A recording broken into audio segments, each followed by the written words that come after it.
So it's time to bring on our next presenters.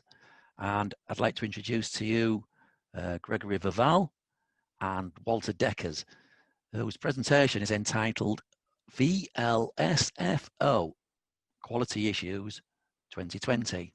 Now, I'm sure you all know what that means, but they will no doubt enlighten you further. Now, Gregory is a chemistry graduate, and before joining Vandermeide Marine, he worked for an inspection company dealing with the control of chemicals and liquefied gases on board of tankers. Now, together with Walter Deckers, who is a marine engineer, needs little introduction to you all as the head of Vandermeide Marine, they form a multidisciplinary team for the investigation of bunker quality issues and the possible consequences thereof. And today, during these difficult times, we often hear on the news that decisions will be made following or guided by the science. Well, Gregory and Walter are providing that kind of science that you should follow and can certainly rely upon. So it's over to you, Gregory and Walter. Thank you very much. The screen is yours. Well, thank you, Albert. Thank you for those kind words. Yeah, I'm here with Gregory. Is my sound on? Yes? Okay. Yeah, we did quite a lot of bunker quality disputes this year. Quite hectic compared with the years before. I think in the area we are now, I think over 60 cases. So that's a lot more than we normally have in a year. The sulfur cap, which started at the 1st of January with the very low sulfur fuels, had apparently quite some issues. I realize that we are in a learning curve, we in the industry, so that will decline in the coming year. But still, we are quite busy. Gregory, you have seen a lot of laboratories this year, done a lot of witnesses, especially on TSP, I believe. For those who are not familiar with the sulfur cap, as from the 1st of January this year, we reduced the global sulfur content of the fuel from 3.5% to 0.5, so that's quite a significant reduction. Although if you have a scrubber, then you still can have the high sulfur fuel, of course. So, how was your experience? Anyhow, due to these new regulations, refineries and bunker suppliers had to look for new types of low sulfur fuels. And one of the major problems which were associated with these types of fuels is that a lot of stability problems occurred. Yeah. Just due to the blending with lighter fractions. So in my presentation, I will be dealing with these problems of stability and the various tests which are on the market to predict or to determine the stability of the fuels. Yeah, especially with regard to the total sediment, you have seen, well, quite a lot of these tests. Indeed. Yeah, maybe you had some nightmares about it, but let's kick off then. Okay, thank you very much. So good afternoon. My name is Gregory Vervalle, as already introduced by Albert. So, what are the topics which will be handled in this presentation? So, Global Sulfur Cap 2020, which we already mentioned in our introduction. What kind of problems are experienced with this new very low sulfur fuel oils? What is the difference between stability and compatibility? And what are the available test methods to determine the stability of a fuel oil? So in the past, blending of residual fuels was mainly in terms of viscosity and density control. However, since the global sulfur cap, this primary blend target from viscosity and density has changed to sulfur. So since the removal of sulfur from fuel oil is an expensive process, Refineries and bunker suppliers have switched to new types of blended fuels. These blends are varying in composition, which is resulting in a wide variety of viscosities.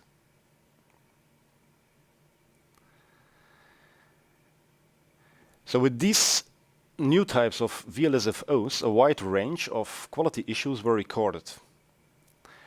So the main problems I've listed below. So fuel oils with sulfur contents exceeding the maximum limit of 0.50%. Stability and compatibility problems even during short storage of the supplied fuel, which is resulting in huge sediment formations.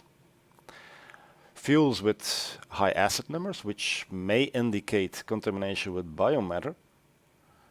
High cat fines. So cat fines are small aluminium and silicon particles which may cause abrasive wear to engine components. The presence of undesirable components such as chemical species. The new fuel oils may also have an effect on the cold flow properties due to, for instance, the presence of waxy components. And at last, we also noted poor ignition due to significant changes in viscosity and density. So, since the beginning of this year, we are involved in a significant number of bunker disputes related to off-spec situations of the recent VLSFOs. The vast majority of these cases are related to stability problems with the fuel, followed by fuels which were found off-spec on sulfur content.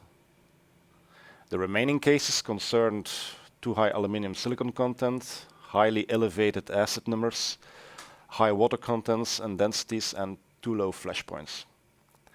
But in this presentation, the focus will be on the current stability problems of the new VLSFOs.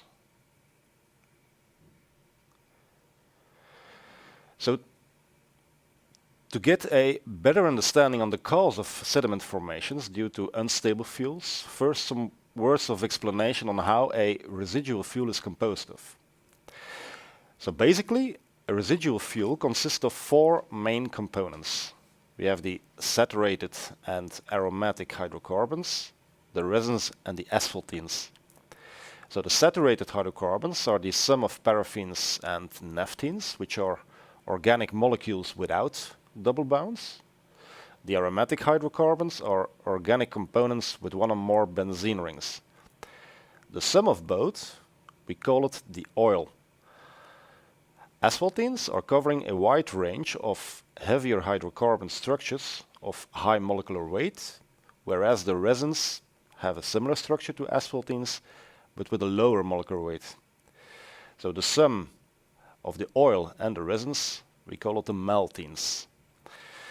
So a stable fuel is a homogeneous blend where the paraffinic content, so the saturated hydrocarbons, is in balance with the aromatic content, so the aromatic hydrocarbons, resins and asphaltenes. So in a stable fuel, all components remain in suspension with low risk for sediment or sludge formation. So one of the major problems of the new fuels is that it can be unstable as such or not compatible when mixed with other fuels. So if the balance between the four components of a residual fuel is disordered, the asphaltenes will not remain in suspension and will drop out as sludge, which is also called asphaltene precipitation or flocculation. So in other words, the fuel becomes unstable if the balance is broken. So what is the definition of a fuel stability? It is the resistance of a fuel oil to drop out asphaltenes when heated and stored under normal operating conditions. So very important, the stability of a fuel oil is a characteristic of a single fuel batch. On the other hand, the compatibility of a fuel oil is the ability of two or more fuels to be mixed without precipitation of asphaltenes. So two single fuels may be stable on their own, but may be incompatible when mixed. Also, two stable fuels may be compatible at certain mixing ratios, but may give an unstable blend in the case of mixing at other ratios.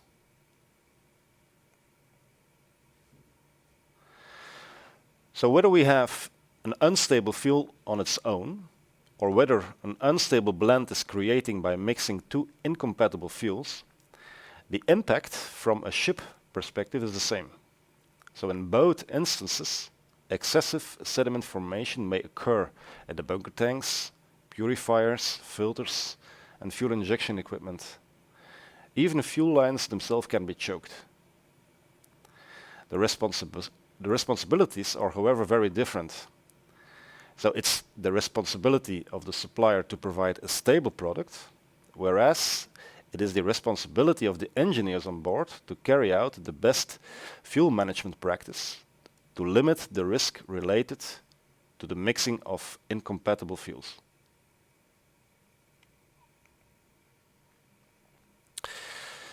So following test methods were developed to determine the stability and compatibility of a fuel oil. So we have three main groups of tests. We have the sediment methods, the spot test, and the more advanced test methods. So the sediment methods. So three different types of sediment methods. We have the TSE, which is the total sediment existent, TSP, total sediment potential, and the TSA, which is the total sediment accelerated.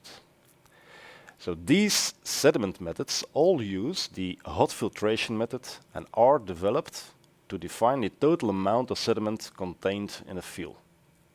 In the case of TSP and TSA, the fuel is additionally stressed by thermal and chemical aging. So these tests are described in the ISO 10307 method, part 1 and 2. So the basic principle of the sediment methods is that a known quantity of fuel oil is passed through two filter papers. The filters will afterwards be washed with wash solvent and with pure heptane, and this to remove all heptane-soluble components. The amount of sediment on the filter, so the heptane insolubles, which are basically the precipitated asphaltenes and inorganic dirt, will afterwards be measured and will be reported as percentage sediment present on the filter. So the TSE method, which is actually the hot filtration method without aging of the sample, is giving us an idea on the amount of sediment which is likely to be separated by an onboard centrifuge. The TSP method will determine the amount of sediment after thermal aging of the sample for 24 hours at a temperature of 100 degrees.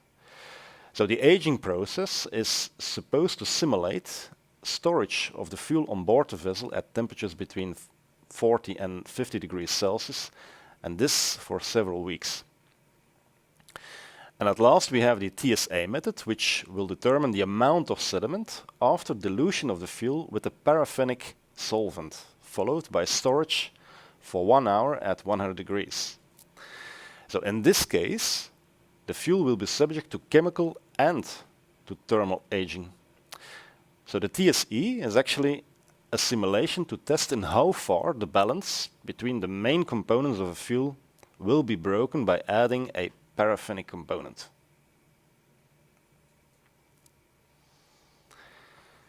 So for the TSP and the TSA testing, following preparations have to be done prior to the hot filtration. So first the sample will be mixed by means of a high-speed stirrer. The tests have to be carried out in duplicate, so 2 Erlenmeyers of 50 milliliters will be filled with each 25 grams of sample. An air condenser will be placed on top of the Erlenmeyers. For the TSP, both Erlenmeyers will be placed in an oil bath of 100 degrees, and this for 24 hours. For the TSP test, 2.5 milliliters of hexadecane, which is a paraffinic solvent, will be added to the samples while continuously stirring. So afterwards, both Erlenmeyers will also be placed in an oil bath at 100 degrees, but only for 1 hour. So prior to start of the test, the filter papers will be weighed. So per test, 2 filters are required. After the aging period of 1 hour for the TSA or 24 hours for the TSP, the air layers have to be removed from the bath and the air condensers will be replaced with a stopper. So the hole will be well shaken until all sludge has been uniformly suspended. Afterwards, between 9.5 and 10.5 grams of sample has to be poured on the filter and the exact sample weight has to be recorded.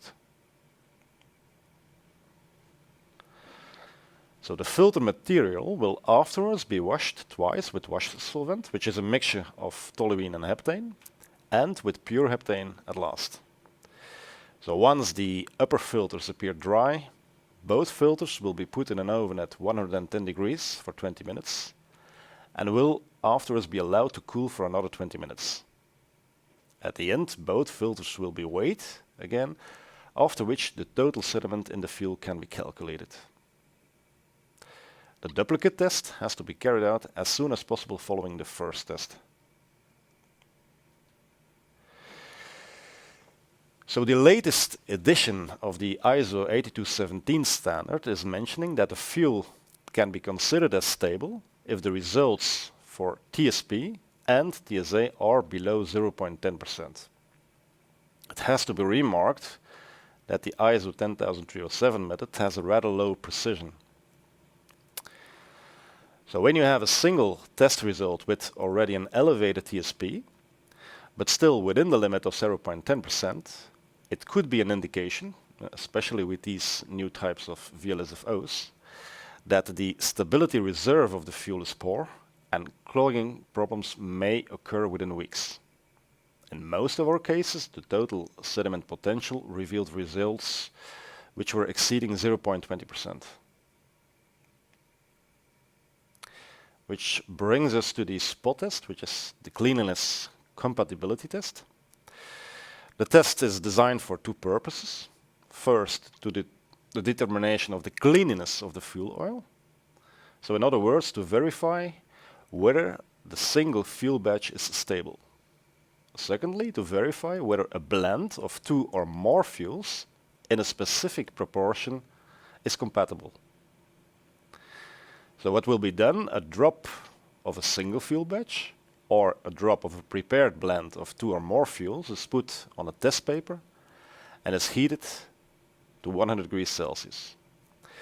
So after 1 hour, the test paper is removed from the oven and the resultant spot is examined for evidence of precipitation and will be rated for stability against a 5-level rating scale, as can be seen on the next slide. So which is an example of the 5-level rating scale, where rating 1, which is a homogeneous spot, can be considered as a stable fuel oil. Rating 2, which reveals a poorly defined inner ring, is still acceptable for stability, whereas ratings 3, 4 and 5, which reveals well-defined inner rings, have to be seen as unstable fuels. So the spot test is a practical option for onboard evaluation of the compatibility between fuels. It has to be taken in mind that fuels with more paraffinic content may give false negative interpretation.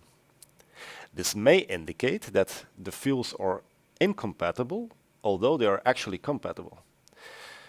So the rating of the spots may seem simple, but good experience is required for a correct interpretation. So this slide is giving 3 more advanced methods for the determination of the stability of a fuel or for estimating the intrinsic stability of an oil. These are test methods which are frequently used by refiners to control and optimize their refinery processes, and by blenders or marketers to assess the intrinsic stability of blended asphaltene-containing fuels. These tests are good and give reasonably good prediction on blend stability, but are expensive, and also most of the routine fuel testing labs do not have this equipment. So, since the introduction of the Global Sulfur Cap 2020, we may conclude that more than 50% of the bunker dispute cases in which we are involved concern VLSFOs which have stability problems to a certain extent. These stability problems are related to the composition of the fuel, and this as a result of blending in order to get the sulfur content of the oil below 0.50%. So for the blending, a significant percentage of distillates are used, sometimes even more than 50%, which is increasing, of course, the risk for instability of the resulting blend. So a VLSFO with increased but still inspec TSP can be stamped on board the vessel but may create stability problems during the subsequent storage of the fuel on board. But for now I will leave the floor to Walter, who will go into more details as to the problems experienced on board with these new types of VLSFOs. Thank you very much for your kind attention.